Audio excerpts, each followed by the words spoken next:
In today's video, I'll be answering the question, can you connect Tradelle to Amazon?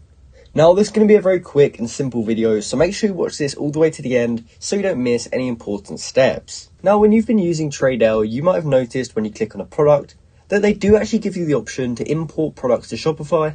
And if we head over to this fulfillment page, they also give us the option to connect Tradelle to our Shopify store. But how can we go about doing this with Amazon? So unfortunately, Tradelle doesn't actually have the option to connect to Amazon. However, there are some similar services to Tradelle that do offer this solution.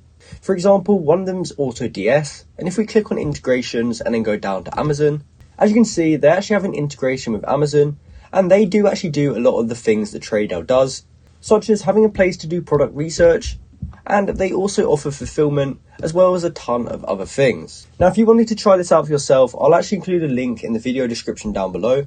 And if you click on that link, you'll get taken to this page where you can click Start Dropshipping, and that will allow you to get a 14-day free trial for just $1. That means that you'll be able to try this out for yourself, and you'll then be able to connect AutoDS to Amazon, and then you'll be able to do stuff like product research and order fulfillment. However, it will be done via AutoDS rather than Tradelle. So I hope I answered your question and hope you found this video helpful. Thanks for watching.